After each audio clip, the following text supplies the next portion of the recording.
Nous sommes en juin 2026. Comment faire de 8,2 milliards d'habitants de la planète Terre une famille sous Dieu? Ou du moins, comment un tiers de cette population mondiale de 8,2 milliards de personnes, soit environ 3 milliards d'habitants, pourrait appartenir à la sainte communauté du Parent céleste? C'est le défi que s'est lancé Holy Mother Han, défi qu'elle désire relever de son vivant, à l'âge de 83 ans. Et même son emprisonnement ne saurait la décourager dans cette mission, parce que l'emprisonnement de Holy Mother Han est un malentendu monumental. En tant que ses enfants, à savoir les membres de la sainte communauté du Parent céleste, nous sommes bien entendu sous le choc, mais nous sommes plus que jamais déterminés à relayer plus haut et plus fort la vérité concernant Holy Mother Han. Mettre la mère de la paix, Holy Mother Han, la fille unique, en prison est bel et bien un malentendu monumental, parce que ceux qui n'ont pas encore joint la grande famille de la sainte communauté du Parent céleste en général, et ceux qui l'ont mis en prison en particulier, n'ont pas encore saisi ce qui se passe. Vous n'avez pas encore compris qui est vraiment Holy Mother Han. Il y a une célèbre citation en anglais qui dit ceci, et je cite, "People don't care how much you know until they know how much you care." Fin de citation. La traduction française pourrait donner ceci, et je cite, "Les gens se moquent de ce que vous savez tant qu'ils ne savent pas à quel point vous vous souciez d'eux." Fin de citation. Salut, chers amis, chers frères et sœurs qui suivez pour la première fois ou bien avant cette série spéciale pour comprendre la mission et les activités de la Fédération des familles pour la paix mondiale et l'unification. Vous êtes sur la chaîne YouTube Eliane Dakogan Dévotion et ici, nous parlons de religion et de spiritualité. Toutes les opportunités sont donc à saisir pour vous faire savoir à quel point Holy Mother Han se soucie de vous, se soucie de nous, que ce soit la population de la Corée, son pays d'origine et de résidence, ou les populations de tous les continents en général et de l'Afrique en particulier.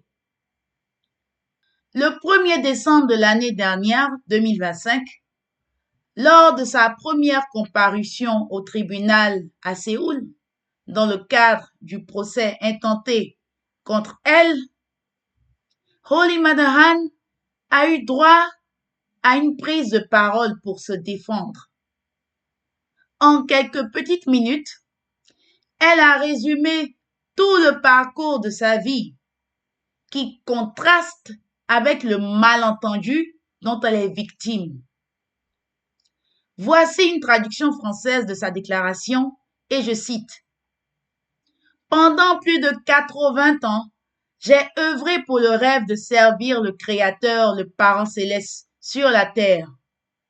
C'est pourquoi, en avril 2025, le rêve du Créateur, vivre sur terre en tant que vrai parent, embrassant ses enfants, devait se réaliser selon le principe de la création.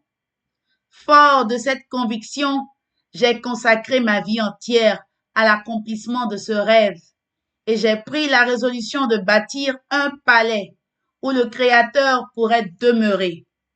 J'ai donc tout donné pour cette mission.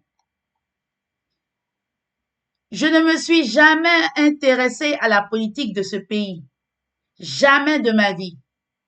J'ai consacré ma vie à l'éducation de l'humanité afin que tous les êtres humains, comme une seule famille humaine sous le Parent céleste, reçoivent l'amour du ciel comme de vraies familles et entrent finalement dans le royaume des cieux. C'est pourquoi, partout dans le monde, les dirigeants politiques, religieux et universitaires me connaissent comme la mère de la paix, comme Holy Mother Han. Face à la situation actuelle, me connaissant depuis longtemps, ils sont profondément préoccupés par ce qui se passe. Nombre de personnalités de haut rang espèrent que ce procès se déroulera de manière véritablement démocratique et juste. Je ne suis pas la personne décrite par le procureur spécial. Je ne crains pas le ciel un seul instant. Je l'aime. Puisque réaliser le rêve du Parent céleste sur terre a été le souhait de toute ma vie, je vous prie instamment, si l'occasion se présente suite à cet événement malheureux, de venir à Gapyong et de constater par vous-même. Je vous en prie, venez à Gapyong, voyez de vos propres yeux ce que j'ai accompli. Fin de citation. La notoriété et la renommée de Holy Mother Han, la fille unique, la mère de la paix, ont une portée mondiale. Elle a même été nominée comme candidate au prix Nobel de la paix 2026. Mais tout a commencé en Corée, pays où elle est née. À travers sa déclaration au tribunal le 1er décembre 2025, Holy Mother Han vous invite à venir à Gapyong, voir de vos propres yeux ce qu'elle a accompli pour l'humanité. En attendant que vous fassiez effectivement le voyage pour Gapyong en Corée du Sud, découvrez ce qui vous donnerait envie d'effectuer un tel voyage. Le Chongwon-gong Cheonil Sanctum est la maison du Parent céleste que Holy Mother Han a bâti en Corée du Sud. C'est le centre du nouveau monde qu'elle a inauguré le 13 avril 2025. En raison de son caractère unique, le Chongwon-gong Cheonil Sanctum est rassembleur et unificateur. Le Chongwon-gong Cheonil Sanctum est un édifice jamais construit dans l'humanité. Les personnes ou les objets qui ont ce pouvoir rassembleur et unificateur se tiennent toujours au centre. Ils sont le centre d'attraction. En d'autres termes, si quelque chose n'est pas vraiment au centre, il ne peut pas attirer.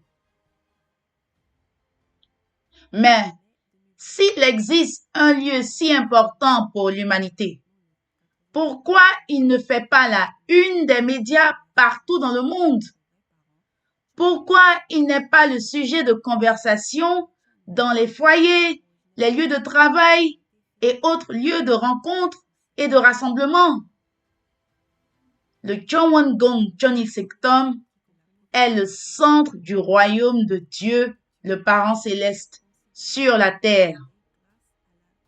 Mais est-ce que Dieu, le Parent céleste, est le centre de la vie des habitants de ce monde actuel?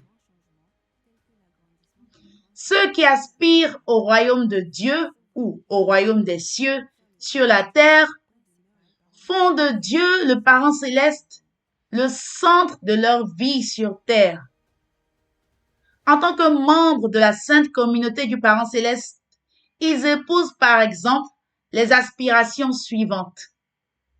Dans le royaume de Dieu, et je cite, il ne peut y avoir de but individuel qui ne soutienne le but de l'ensemble, et il ne saurait y avoir non plus de but de l'ensemble qui ne garantisse les intérêts de l'individu. Fin de citation. C'est un extrait du Principe divin à la page 43. Le royaume de Dieu est un monde où se réalisent, et je cite, les idéaux de communauté solidaire, de prospérité partagée et de valeurs universelles. Fin de citation.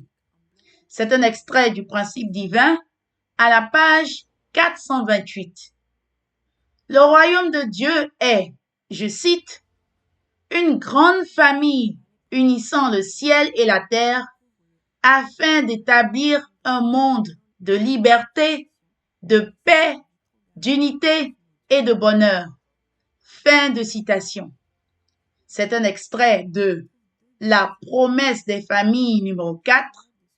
La promesse des familles est le credo récité par les membres de la Fédération des familles pour la paix mondiale et l'unification. Jésus a dit dans Matthieu chapitre 7 versets 21 à 23 que ceux qui commettent l'iniquité ne peuvent pas entrer dans le royaume des cieux. Cela veut dire qu'il faut vraiment être une personne qui commet l'iniquité pour ne pas vouloir ce monde que nous venons tout juste de décrire. Une personne qui commet l'iniquité ne vit pas une vie centrée sur Dieu, le Parent céleste. Parlons un peu de cette notion de centralité ou de centralisation. Le centre attire. Essayons de comprendre le rôle du centre. Pourquoi le centre suscite l'attraction? Pourquoi le centre attire? Voyons ce que dit la physique. Google IA explique ceci et je cite. En physique, l'attraction gravitationnelle se dirige vers le centre de masse, centre de gravité d'un objet. Pour une planète comme la Terre, toute la matière est attirée vers son point central selon la loi universelle de la gravitation de Newton, qui stipule que chaque parcelle de matière en attire une autre de manière sphérique et isotrope. La somme de toutes les attractions individuelles venant de chaque morceau de la Terre s'annule dans toutes les directions, sauf vers le centre. C'est pour cela que l'on a l'impression de tomber vers le bas, perpendiculairement à la surface. En physique, on considère que toute la masse d'un objet est concentrée en son point central. C'est ce qu'on appelle le centre de gravité ou centre de masse. Fin de citation. En anatomie humaine, où se trouve le centre de gravité du corps humain? Google IA répond ceci et je cite. Chez un être humain adulte en position debout, les bras le long du corps, le centre de gravité se situe dans le bassin, environ au niveau du sacrum, deuxième vertèbre sacrée, ce qui correspond à peu près à quelques centimètres sous le nombril. Fin de citation.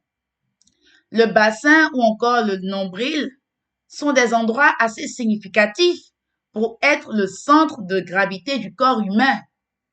La vie humaine est conçue à ces endroits et nous verrons dans quelques minutes plus tard qu'il n'y a pas de vie sans le bassin.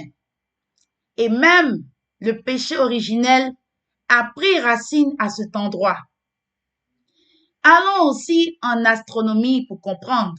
L'astronomie étant la science qui étudie le Soleil, les étoiles, les planètes, les galaxies et l'ensemble des corps célestes. Pour comprendre le sens du centre dans une dimension physique beaucoup plus grande. Le centre du système solaire, c'est le Soleil. Et notre système s'appelle système solaire à cause de la place du Soleil qu'on ne peut tout simplement pas ignorer. Il était logique qu'on ne pût l'appeler autrement que système solaire. Selon Google IA, et je cite, le Soleil est au centre du système solaire en raison de sa masse gigantesque. Il représente à lui seul 99,8% de toute la matière du système. En conséquence, sa force gravitationnelle domine et attire tous les autres objets célestes qui sont contraints de tourner autour de lui. Fin de citation. Tous les astres du système solaire gravitent donc naturellement autour du Soleil. Mais au-delà de sa masse colossale, que représente le Soleil pour notre système solaire? Je cite Google IA. Le Soleil est le cœur et le moteur de notre système solaire. Il représente à lui seul 99,86% de toute la masse du système. Étoile de type naine jaune, il maintient l'équilibre de tous les astres qui l'entourent grâce à 3 rôles majeurs. Le pilier gravitationnel. En raison de sa masse gigantesque, sa force gravitationnelle retient l'ensemble des planètes, dont la Terre, planètes naines, astéroïdes et comètes sur leur orbite, les empêchant de dériver dans l'espace. Le moteur thermique et lumineux. Par fusion nucléaire, il transforme en continu l'hydrogène en hélium dans son cœur. Cette réaction produit l'énergie qui rayonne sous forme de lumière et de chaleur, offrant à la Terre les conditions idéales pour le développement de la vie.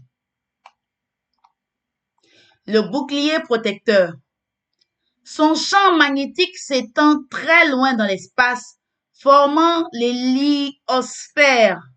Ce champ agit comme un rempart en repoussant une partie des rayonnements cosmiques nocifs qui traversent notre galaxie. Fin de citation. Si le Soleil est si important, essayons d'imaginer ce que serait notre planète Terre sans le Soleil. Voici le scénario décrit par Google IA et je cite. Sans le Soleil, la Terre ne serait qu'un rocher glacé et sans vie, dérivant dans le vide spatial. Son absence entraînerait une série de catastrophes en chaîne. Chute des températures. La surface de la planète plongerait rapidement sous les moins 270 degrés Celsius de l'espace. Les océans gèleraient en quelques mois. Disparition de la photosynthèse. Privées de lumière, les plantes mourraient, entraînant l'effondrement de toute la chaîne alimentaire et l'arrêt de la production d'oxygène. Perte d'orbite. Sans l'attraction gravitationnelle du Soleil, la Terre serait éjectée de son orbite et errerait dans l'espace, risquant des collisions avec d'autres corps célestes. Fin de citation. Ce serait tout de même un scénario catastrophe, le chaos total en fait. Imaginons alors ce que serait un être humain sans un bassin. C'est quoi d'ailleurs le bassin? Selon Google IA, je cite, le bassin ou pelvis est une structure osseuse en forme d'entonnoir située à la base de l'abdomen. Il relie la colonne vertébrale aux membres inférieurs, protège les organes pelviens, vessie, organes reproducteurs et joue un rôle capital dans l'équilibre, la posture et le transfert du poids du corps. Fin de citation. Alors, à la question de savoir si un être humain peut vivre sans son bassin, sans avoir un bassin, voici ce que Google IA répond, et je cite. Vivre sans la vessie est tout à fait possible. En revanche, il est impossible de vivre sans bassin, le squelette, qui soutient le tronc et protège les organes vitaux. Fin de citation. Et il est même impossible de donner naissance sans avoir de bassin. De toute façon, comme mentionné à l'instant, personne ne peut vivre sans bassin alors qu'il faut être en vie pour porter une grossesse et donner naissance à un bébé. Google IA a quand même donné une réponse à cela et je cite. Une grossesse est biologiquement impossible sans bassin. Le bassin osseux joue un rôle de soutien mécanique indispensable pour abriter l'utérus en développement et protéger les organes génitaux internes. De plus, son diamètre interne constitue le passage naturel obligatoire, le canal pelvien, pour la naissance du fœtus. Fin de citation. Allons maintenant au niveau cosmique. Quel est le centre de l'univers, le centre du cosmos, le centre du monde spirituel et du monde physique? Révérend Sun Myung Moon répond dans un extrait du premier message de paix, discours donné lors de l'inauguration de la Fédération pour la paix universelle le 12 septembre 2005, et je cite: « Je vous invite à entrer dans un état mystique et à demander à Dieu dans la prière. Quel est le centre de l'univers? Je n'ai aucun doute sur la réponse qui viendra. C'est la relation parent-enfant.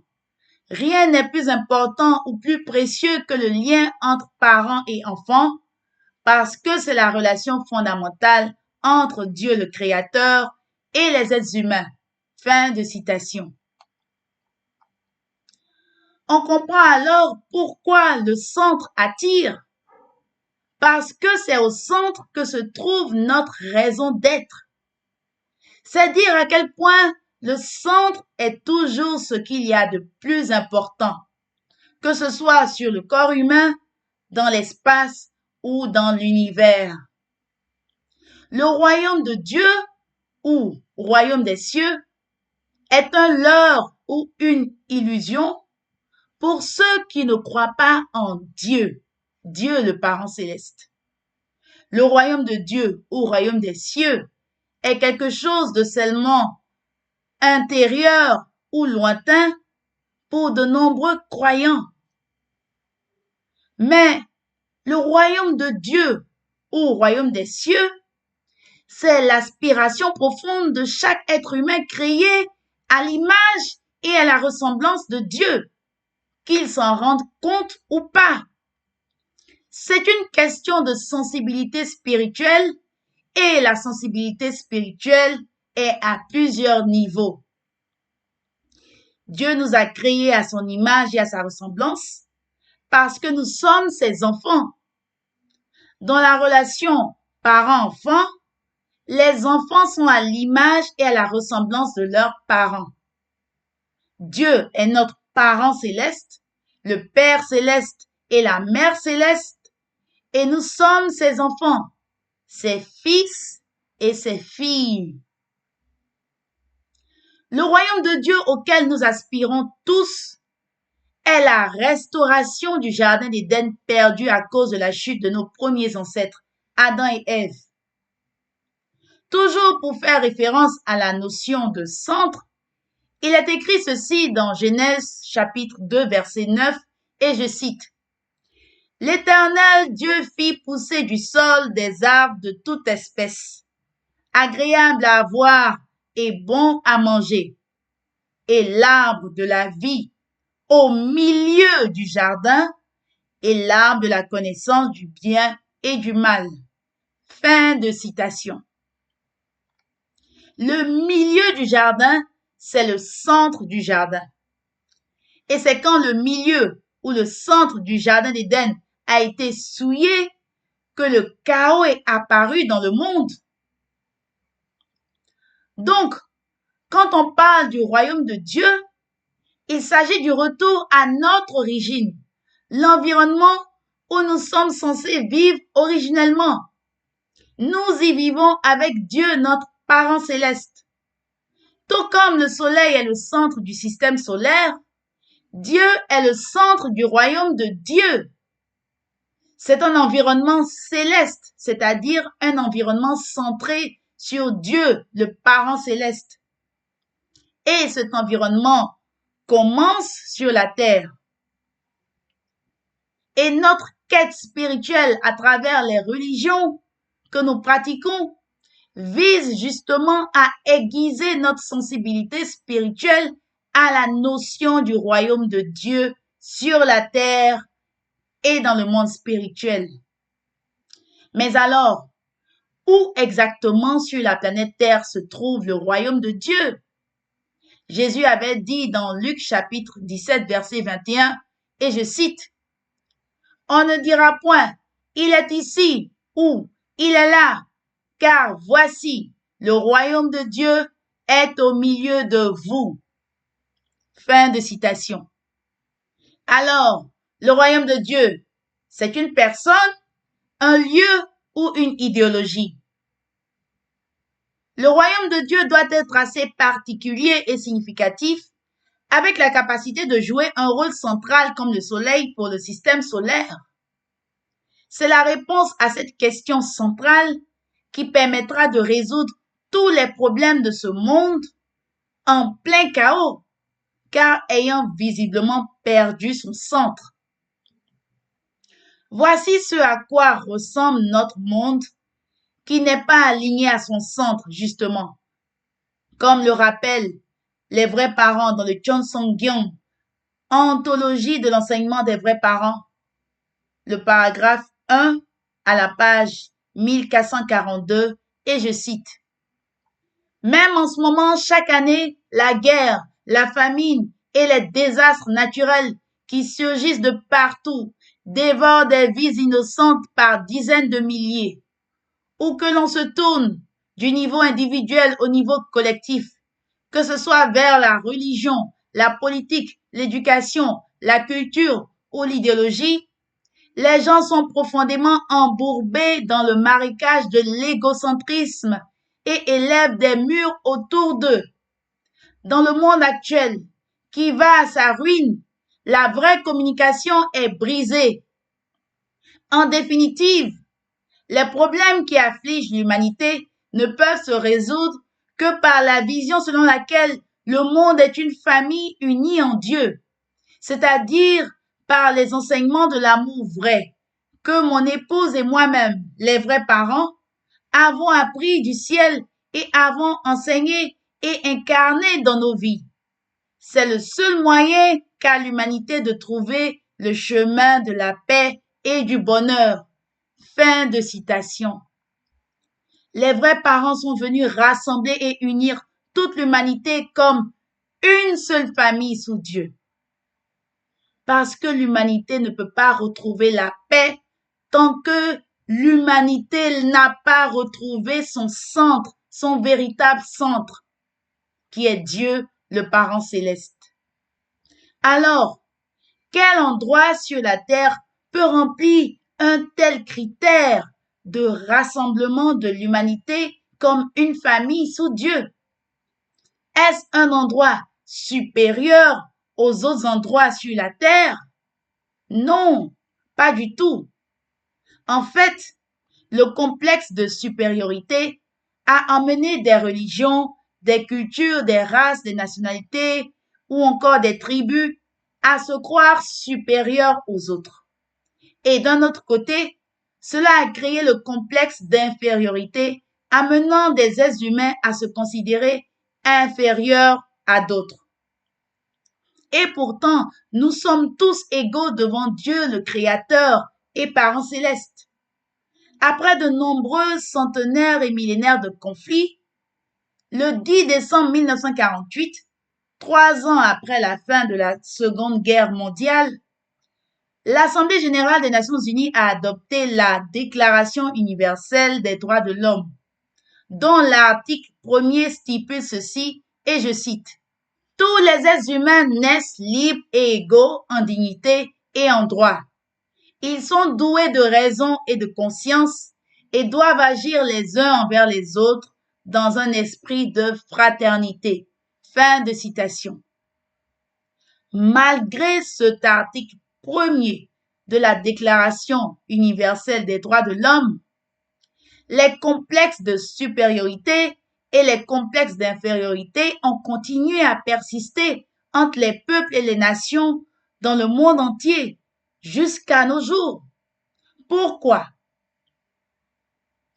parce qu'il manque les parents pour aider cette fraternité à s'unir véritablement. Quand j'ai posé la question à Google IA de savoir qui est le centre dans une famille, voici ce que j'ai reçu comme réponse et je cite. Le centre dépend de la perspective. Pour les parents, le couple constitue le socle fondamental. Pour la dynamique quotidienne, ce sont souvent les enfants qui sont au cœur des préoccupations.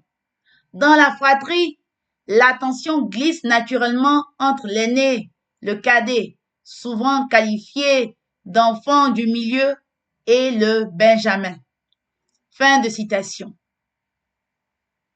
Et quand j'ai précisé dans la question, en disant qui est le centre dans une famille, selon Sun Myung Moon, j'ai obtenu ceci comme réponse. Et je cite.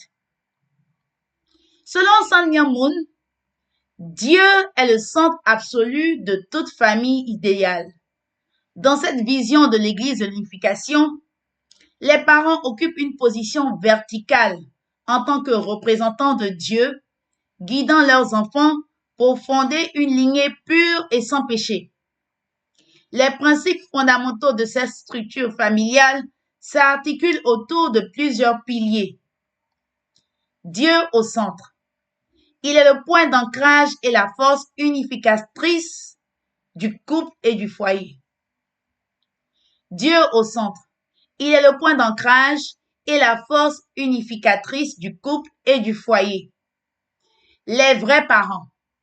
Sun Myung Moon et son épouse Ha Jahan sont considérés par les adeptes comme les modèles spirituels et cosmiques ayant accompli l'idéal de la famille originelle sans péché. La verticalité. La relation entre les parents et les enfants est considérée comme sacrée. Les parents sont dans une position de modèle reflétant l'amour divin. Fin de citation. Donc, le problème de l'humanité actuelle, c'est son centre. Les vrais parents enseignent que les parents sont le centre de la famille et ceux qui garantissent l'unité et l'harmonie entre chacun de ses membres.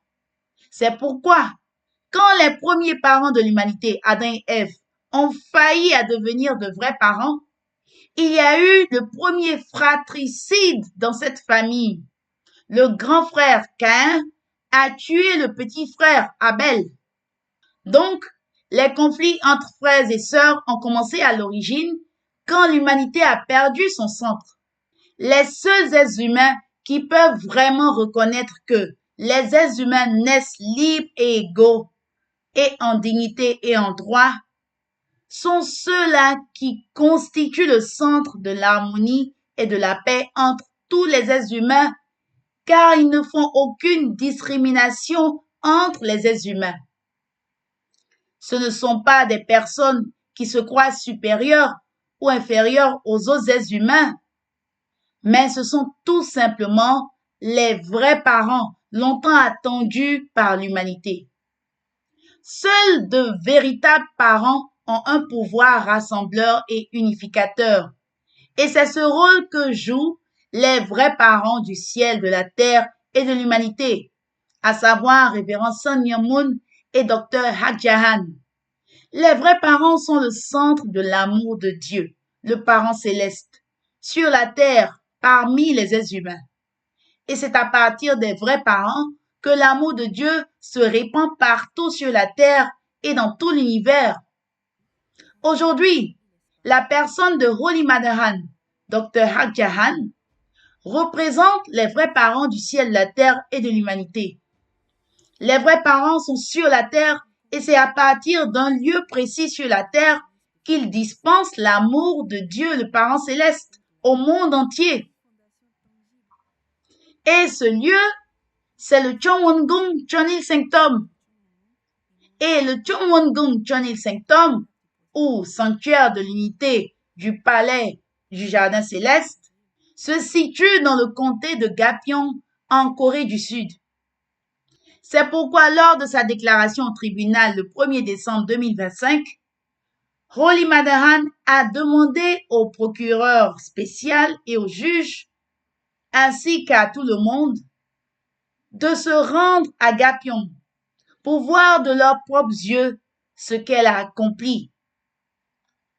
Au-delà d'être un joyau architectural que d'aucuns appellent même la 8e merveille du monde, le Chowandong Johnny Sanctum représente en fait le centre du nouveau monde, c'est-à-dire le monde centré sur Dieu, le Parent céleste. Le Chowandong Johnny Sanctum est la preuve que Holy Madahan se soucie véritablement du sort et de l'avenir de l'humanité parce qu'elle a créé un endroit où l'on peut résoudre tous les problèmes de ce monde. Holy Madahan se soucie véritablement de l'humanité parce qu'à travers le Chowandong Johnny Sanctum, elle a établi l'environnement qui permet à Dieu de gouverner directement la terre. Sans Dieu, le Parent céleste, l'humanité avait perdu son centre et ça a été le chaos total sur la terre pendant 6000 ans. Quand Dieu, le Parent céleste, est désormais au centre de la vie des êtres humains sur la terre, alors nous accomplissons effectivement la fédération des familles pour la paix mondiale et l'unification et formons une seule famille sous Dieu. C'est pourquoi nous parlons de fédération des familles. C'est une action fédératrice. C'est un mouvement fédérateur. Les vrais parents ont fondé la Fédération des familles pour la paix mondiale et l'unification parce qu'il faut faire l'expérience du royaume de Dieu sur la terre avant d'aller dans le monde spirituel pour pouvoir prolonger naturellement ce vécu dans le monde spirituel. C'est pourquoi Révérend Sun Myung Moon a été très clair dans le Chon Song-gyong au paragraphe 22 de la page 1391 et je cite « Le royaume de Dieu doit d'abord être réalisé sur la terre. Cela veut dire que pour pouvoir établir le royaume de Dieu dans le monde spirituel, il faut d'abord l'établir dans le monde matériel.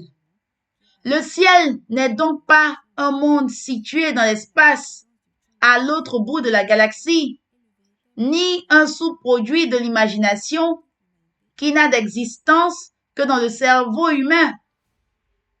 Il correspond à un royaume substantiel, le ciel sur la terre, qui ne peut être créé que si vous menez une vie qui soit l'expression de l'amour vrai. Lorsque vous quittez le monde physique sur ce fondement, vous entrez automatiquement dans le royaume de Dieu, dans le monde spirituel. Cela veut dire que c'est seulement si vous avez mené une vie céleste sur la terre que vous pourrez mener une telle vie aussi au ciel. Fin de citation. C'est pourquoi je vous avais rapporté l'expérience de mort imminente de ce pasteur américain. En 2012, alors qu'il était entre la vie et la mort sur un lit d'hôpital suite à un AVC, il avait effectué un petit voyage dans le monde spirituel.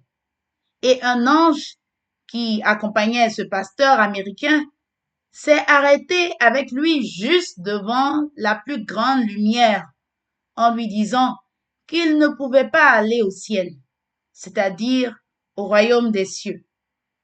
La condition pour entrer dans le royaume des cieux était que ce pasteur américain devait étudier les enseignements de Révérend Moon sur la terre. Et quand ce pasteur a repris connaissance et qu'il est sorti de l'hôpital, il s'est mis à étudier les enseignements de Révérend Moon. Qu'est-ce que Révérend Moon enseigne? Il enseigne comment entrer dans le royaume des cieux, sur la terre comme au ciel, dans le monde spirituel. Durant sa vie, Révérend Sun Myung Moon a enseigné comment entrer dans le royaume des cieux. Mais celle qui a effectivement ouvert en grand les portes du royaume des cieux, c'est son épouse, la fille unique, Dr. Hak Ja Han, Holy Mother Han, parce que c'est elle qui a les clés du royaume des cieux en main. Vous ne pouvez pas rester insensible à celle qui a les clés du royaume de Dieu entre ses mains, à moins que vous ne vouliez pas entrer dans le royaume de Dieu. Apocalypse chapitre 21, versets 12 à 21, parle des 12 perles, qui sont les 12 portes du royaume des cieux. Ces perles sont donc les clés pour entrer dans le royaume des cieux. Et il y a jusqu'à 12. Et nous pouvons recevoir toutes ces 12 clés uniquement au nom de Holy Mother Han. Quelles sont alors les 12 clés ou les 12 perles qui ouvrent les 12 portes du royaume des cieux et comment les recevoir de Holy Mother Han? On en parle dans la 12e vidéo de notre série. Merci beaucoup pour votre attention et à la prochaine. Que Dieu le Parent Céleste vous bénisse.